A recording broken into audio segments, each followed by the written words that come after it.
So Lucy, welcome to the Aimed at Festival. First of all, let's have your introduction here today. Thank you very much. And I'm delighted to be here, really thrilled to be asked and talk about a book that I've written over the last year or so and why I wrote it. And it's based on my work as a freelance illustrator, but I also, and I love it, I've taught art at primary school art as an after-school art club tutor for about 15 years. And we'll go on to this is why the book has happened. There's a huge role that illustrations play in a book, in narrating a story. So just give us a little insight about, to children especially who are watching us, what's the role of the illustrator, how important it is, what's the whole process? Well, it's incredibly important. And you're talking about the picture book market, which is, for an illustrator is the one market that every illustrator wants to be part of. And I've certainly in the past, I've written a couple of children's stories, which have got so far. And I would absolutely love to do a children's book.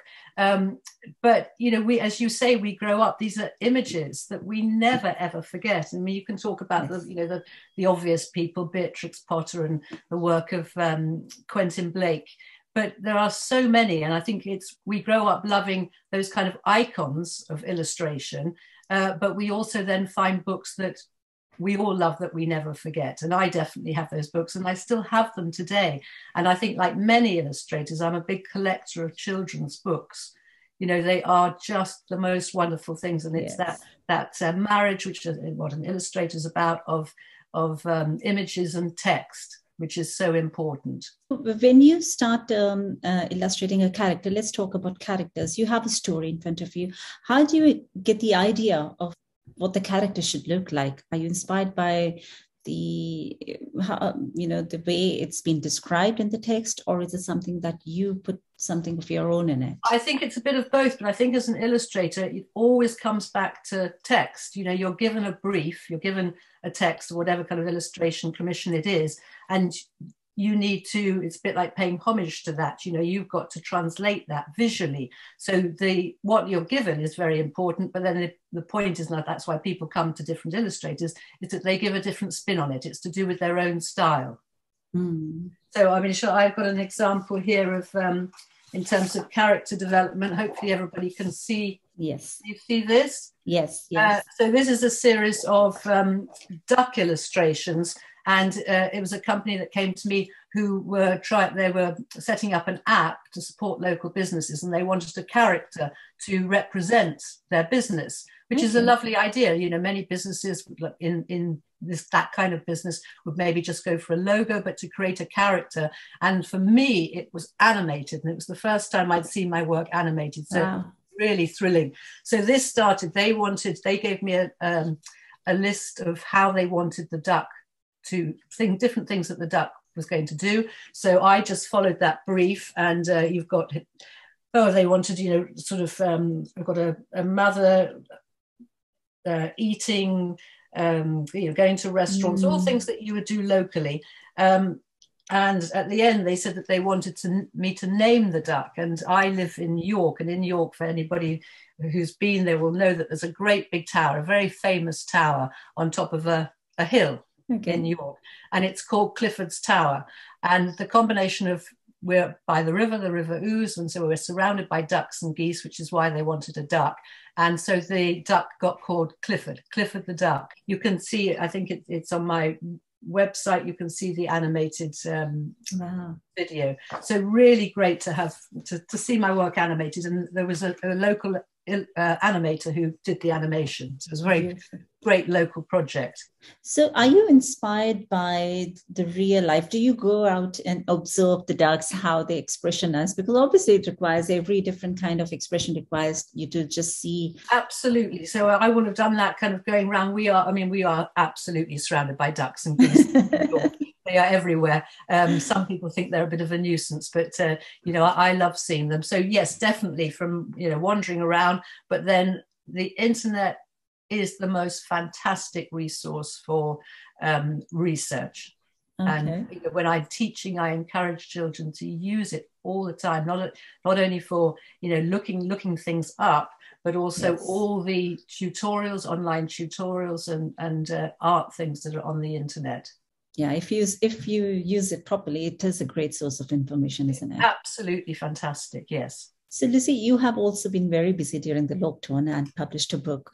Tell us more about this book that you've published. Last March, when life completely changed, my teaching came to an end, which so what I did is, I think, as well for my own benefit, my own well-being, because creativity is vital for well-being.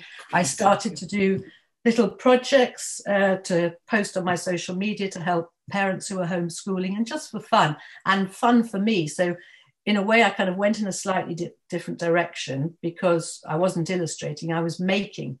And as a child, I did absolutely masses and masses of making. So it was kind of going back to that kind of childhood, just playing around with what you have. And this is a copy of the book, and it's called Made by Hand at Home, because it obviously refers to all the things that are made. It's full of projects. Wow. There's nearly just under 200 different images, color images of ideas. Mm-hmm. And so I started playing around with the things that we all have in our home. I've got some examples here. And I think this was one of the, we've all done loo roll projects, haven't we? I mean, yes. Staple of artwork at school and at home for years and years.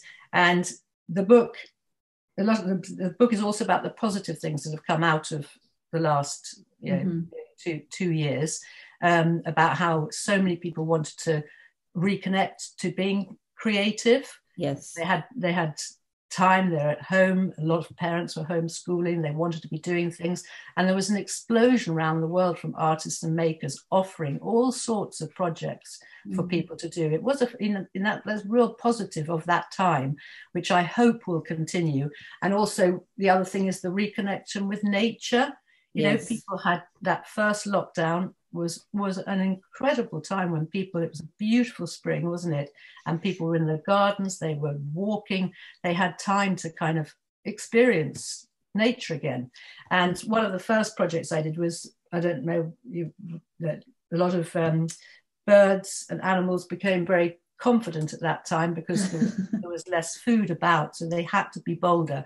And we had this blackbird in the garden that every time I went into the garden, I mean, I can't tell you how many times it nearly flew into me. Really? So I started with the idea of, this is my blackbird.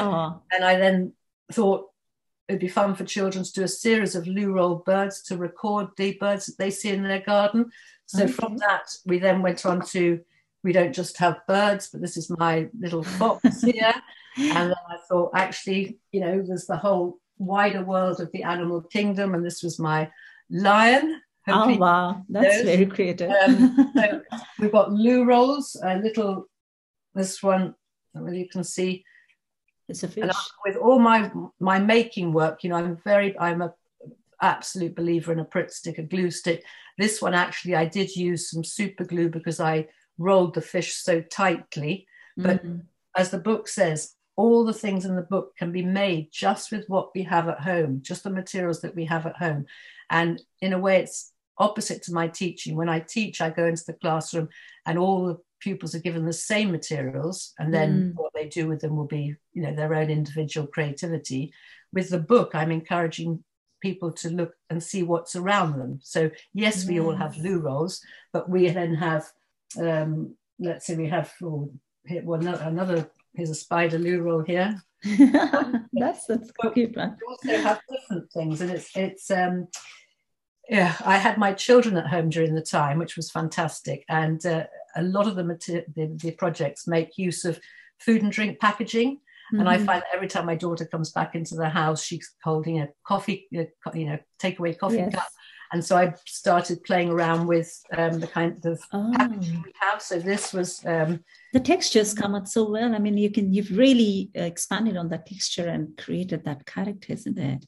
Well, I have, and this is from a toasted sandwich packaging, which I've just folded the other way and then made it into, or somewhere between a kind of a rabbit and a fox. But this makes so much sense because we have so many things just lying in our house, which we probably are just disregarding. And every time our child needs something new to make, we just go around, buy more and more art and craft until we are just bombarded with these boxes and boxes of art and craft, and there is nothing that has been done.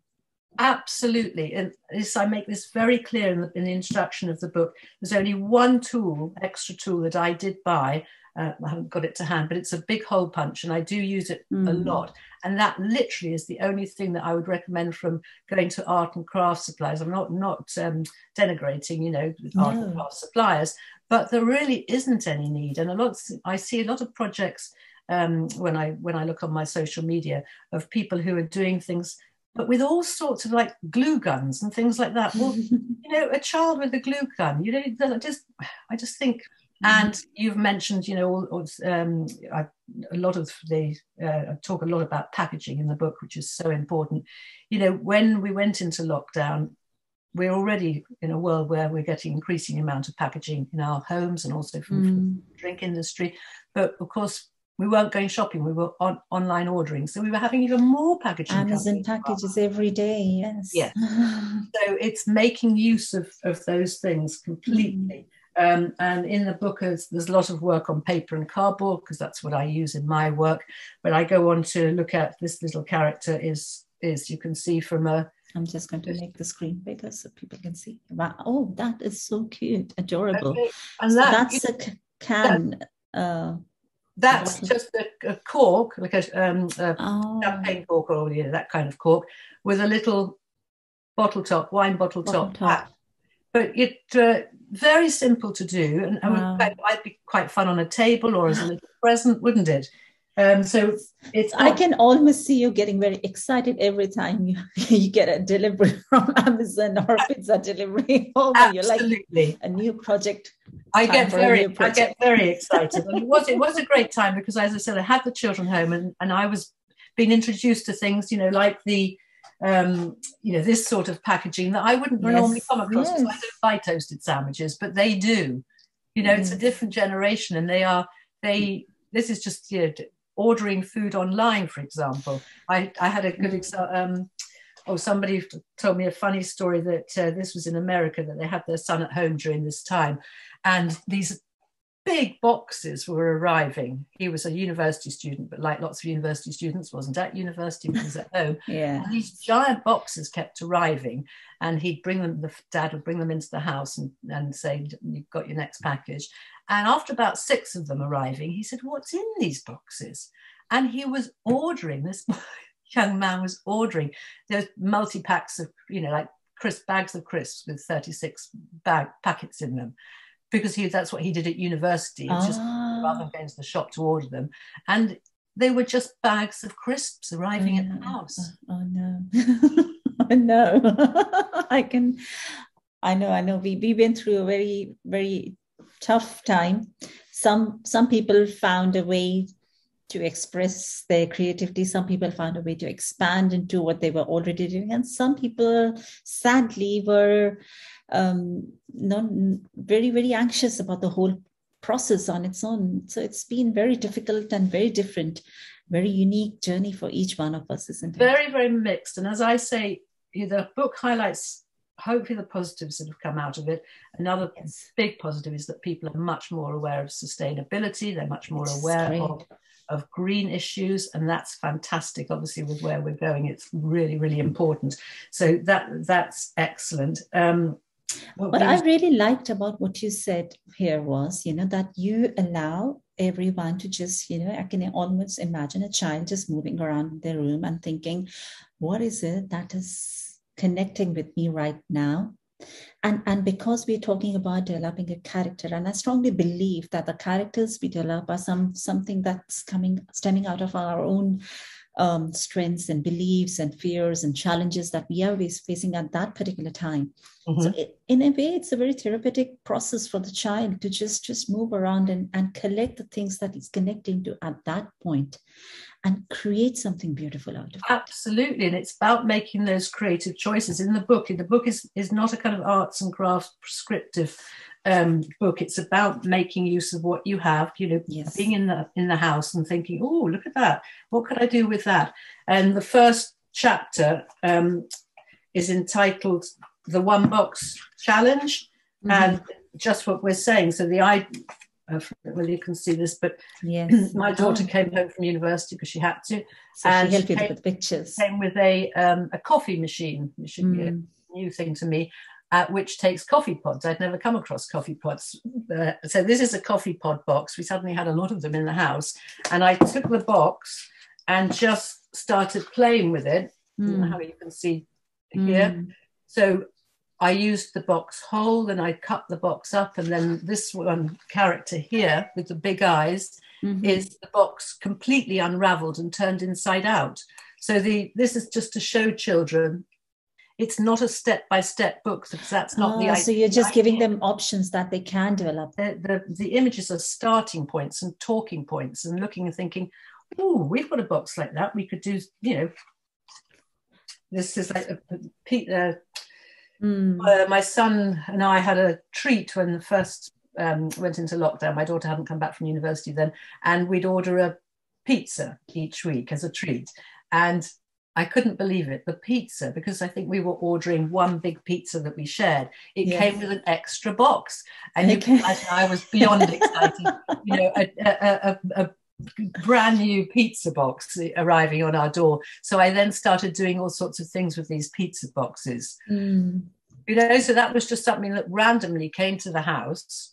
Amazing. And I can almost see parents, it's such a lovely family activity to just do when you're home, and especially we have Christmas coming around, and it's just something that children can utilize their time to do something creatively and be off their gadgets. The whole point of doing this literary festival and inspiring children to read or create characters, think about characters, is that they should limit their time on gadgets and come back to something that can expand their imagination. Absolutely. And all the statistics showed that, last year when children were at home, that they were making and creating and drawing and doing those things, which is fantastic, isn't it? Yes. To hear that was one of the things that came out of it.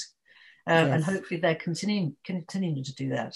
So where can people buy this book from, Lucy? It's available in retail outlets, but it's also available on my website. And the book is it's $12.99. That includes the postage, UK postage. Okay, that's reasonable. It's had a very, very, very warm response. I'm thrilled by that. And one of the things that's come out of it is that you can see on the front cover.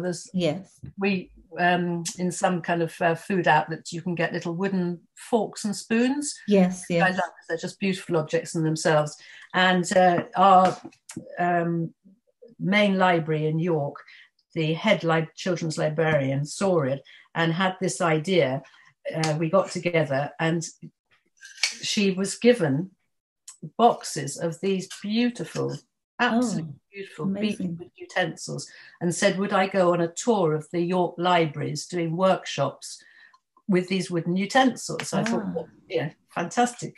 And I've just got a few examples here. So this was the character from a spatula, a dog with her swimming costume, and then a little towel folds around there. That's adorable. A lot of people who know me, I am a real neat freak in my work, and obviously a spatula has a angled back, and I've got round that, of course, by adding a hat. So that was one character. I did this one for Halloween, somewhere between a bat and a vampire.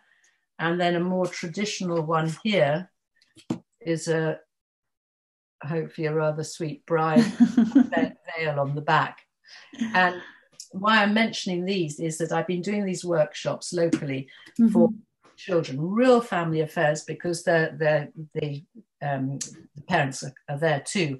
And what has been fantastic to see is how the parents have got involved. So they've been making these characters as well. I would love to be a part of such a workshop. I had one dad who'd come with his two daughters. What the daughters did was fantastic. But he said, when they're at home, the girls obviously love doing arts and crafts. He says, I just never do it with them at all. But because he'd come to the library with his daughters, and I said, all the parents get involved, so you're going to make something. It really surprised him. And the concentration for an hour, he created this Frankenstein from a spatula. It was around Halloween time, so he had this Frankenstein character. And you could see the pleasure that it had given him actually doing something creative. It's understandable, because when you're home and you're home with your children and you're doing this, sometimes it's easy to get distracted by the work that you do. There's that email to send, the phone call to make, and stuff like that. And you somehow restrict that inner child in you, and that just wants to have fun.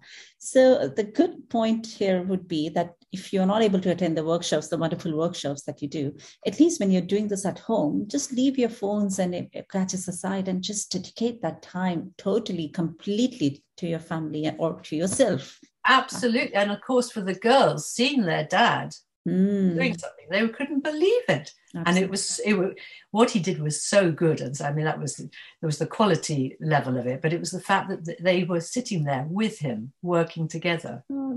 They've been fantastic. I've got one more this year, then hopefully we're going to do a few more next year. And again, if you just want to tell your website again before we leave, and the website is www.lucymonkman.com.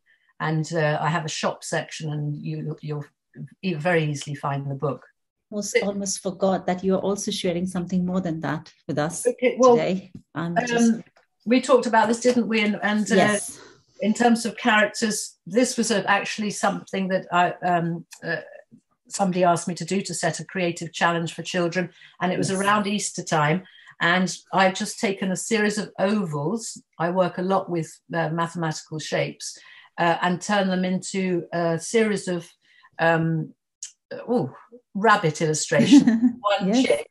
And then, so I did that, and I got one of my art clubs to have a go. So this is some examples of some of the children's work. Beautiful. I mean, look at the character and the expression. Really, really fun. And each one of them is completely different, isn't it? Completely different. And so what we've done is you're going to have a downloadable PDF. Yes, so children can just download. It's going to be shared on the link right now. You can just download this sheet with ovals and create a character and give it a name. And give it a name, and hopefully we're going to see the results. Yes, and please do share it with us, and we're going to share it with Lucy, and probably we will have some great artwork coming out from there. And it's amazing, and it just reflects, each one of them is different, which just reflects how unique we all are. And that's something that we really want to keep reminding children again and again. And each one of you is unique, and what you think, what you do, what you create is beautiful. It doesn't have to be compared to anything and anyone. It's unique in its own beautiful way, isn't it? And that's something that comes across, I hope, very much in the book. Yes, it is. It's all about individuality. Yeah. Great. Again, so thank you so much, Lucy, for joining us today. It's been delightful. Thank you very much. Good luck with all the work that you do. Okay. Thank you. Okay. Bye. Bye.